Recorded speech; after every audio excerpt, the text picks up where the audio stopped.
This is, I don't know what take this is, but I'm gonna still do it anyway. You guys are gonna get used to this face. I'm gonna talk my shit. I'm gonna talk. I have something to say and I'm gonna say it. Okay, so this camera's cutting off because he doesn't want me to say what I gotta say, but I'm telling you, I'm gonna say it regardless. So, let me tell you guys my story, right?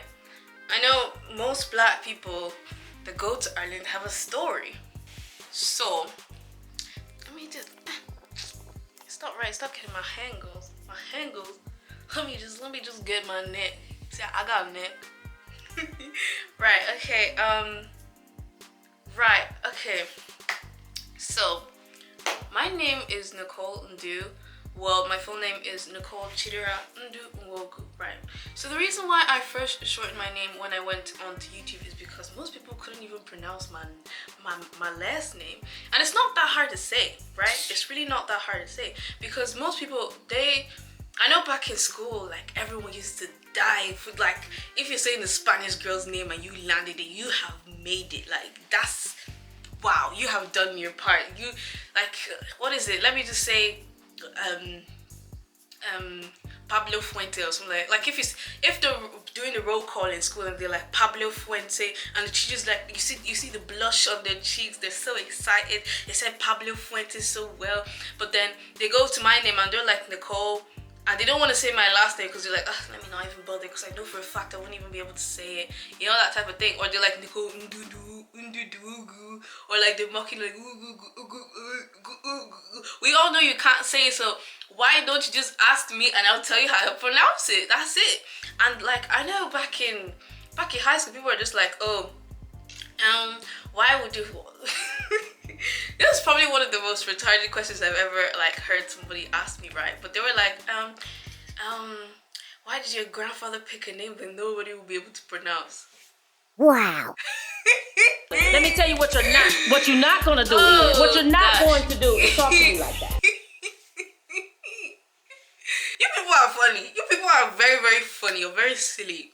Let's just start with that. You're very silly.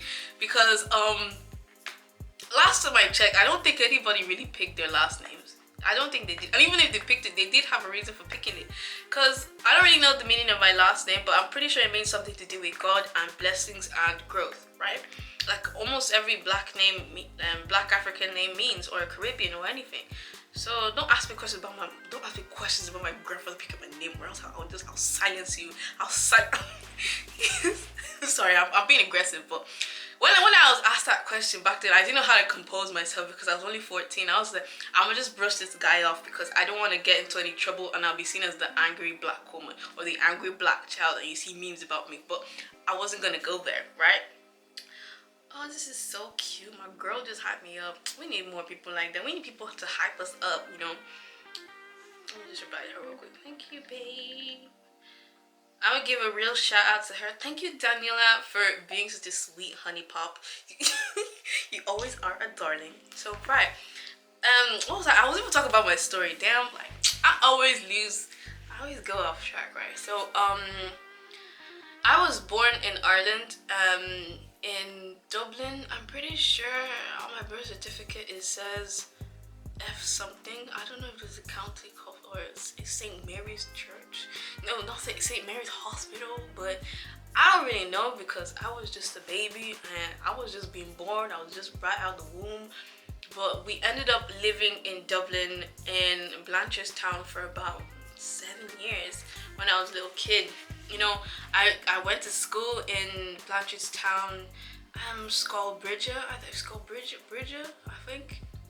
Yeah, I'm pretty sure that's how you pronounced it. It was an all-girls school. It was real nice, real cute, and there were a few black girls there. You know, you could just pick them on your hand. But as a kid, you weren't really thinking about that, right? You were just mind your business. You know, messing with crayons, your teachers, and all of that. Like that's how you were living life, you know. But then it only really occurred to me that my race was a big or major problem when I went into secondary school, and I didn't really go to primary school in Ireland. When I was about 8 years old or 7 years old, I remember coming back to Nigeria to go to primary school there. It was great. I loved it. Like, you know, primary school in Nigeria is a different flow. It's different. It really, really does teach you a lot, right?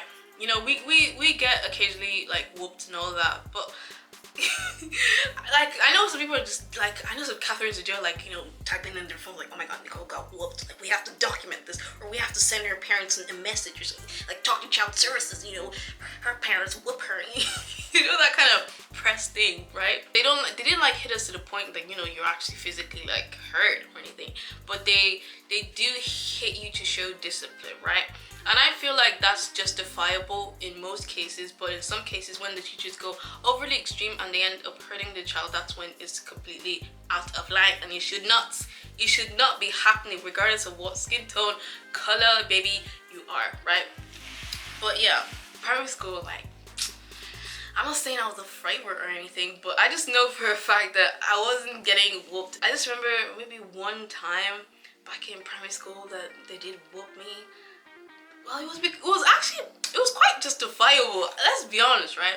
So we were doing maths, right? And we were doing maths, and so the teacher had all the questions on the board. It was like a test or whatever, and then we had to stay in a little line. We had to go in a line, and so everybody was in the line, because like you have all the questions and your answers written down in the maths, everything. And there was two classes joined up together. We all joined up in a line, and Mrs. X, like the pro maths teacher, she, like if you really wanted to do good in maths or whatever, she was there for you. She had your back. So hey God, I just remember this like it was yesterday, right? So we were all in a line, and all of us were just like praying like, oh God, please be. And then I remember my friend back then, my friend was like really, really skinny, right? She's like, back then we used to have like these like, this is even recording? We used to have these, I have 6 minutes, right? We used to have these like blue pinafores and everything. Mrs. X grabbed her by the pinafore, and she was, I think she slapped her ear or something. And you know when it just rings, like, it wasn't like, don't get me wrong, Catherines or Karens or whatever, like it wasn't like it physically, you know, it was gone in a day or two. Like it didn't physically harm her in any way. It did teach her a lesson that she should do better. And for me, what had happened to me was like, gosh, so I got 3 out of 31 in my maths quiz, and I had already finished telling everybody that I wanted to be this engineer. I wanted to study engineering.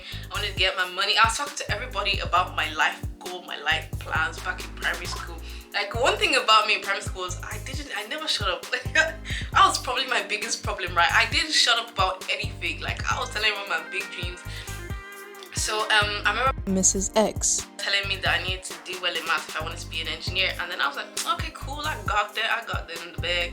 So then I pull up and I show her my marks, and she sees 3 out of 31, and before I even know it, man, like she was like, I could see those like big X's like in my book. Like, it was when you did something wrong, she like a big X on it to show you, like, you know, you're a failure basically. So then I didn't even see it coming. Miss X, I was like, come here. So like I like, me being me, I put my head like down, I went closer, and she just gave me this backhand slap, like really, really quick, like toss, like I lost consciousness for a moment. But Karen's, don't worry, I was fine. I was perfectly okay. And after she slapped me that one day, I could tell you for a fact that I never got 3 out of 31 in any maths thing ever again. I just, yeah. Anyway, moving on. That was a little childhood story. I had some more stories if you guys want to know. Yeah, we were gonna go to a school in Nigeria. I think it was in Ogun State or something like that, right? And back then I used to love my hair. Like, my hair was my everything, was my pride and joy, baby doll. Can't get it right, can't get it twisted. So you know, you have to shave your hair. You have to go to school with like, I'm wearing these like striped, it was like a striped dress sort of thing. That was like their school uniform, and it was like a dress. And just like this ugly dress. Like, I'm sorry to whoever went to that school, but the uniform was ugly as hell. Like, it was ugly, man. It's not even ugly, it's ugly with a H. You know. So what's it called? We went to the school. We saw these girls. They had finished shaving their hair, gorimapa, like, as in this thing had people finished on the side. They had finished scraping it. In fact, you could see your head like a mirror inside their head, like, you know, that kind of thing, right? So I saw one girl doing that, and she was like sweating everywhere. You know, she had already gotten like sunburned. She was sweeping. She also had like a mop on her back like this, and I was like, nah, like whatever you want me to do, like I'll do it. I'm not cutting my hair. I'm not. Yeah, I was gonna shave my head, you know, go to this like Christian nun school. I'm sorry. Like, even if they did send me to that school, like, I would have probably run, because like this school was in the middle of nowhere, as in like it was red sign everywhere. I remember when we were first driving to the school, my grandma was in the back. She had like a cooler of jollof rice there. She had everything like meat, stew, like African parents really go all out for you, right? She had everything in the back, and we were driving for what felt like 3 hours into the bushes, right? I was just afraid someone was gonna come after us, because it was like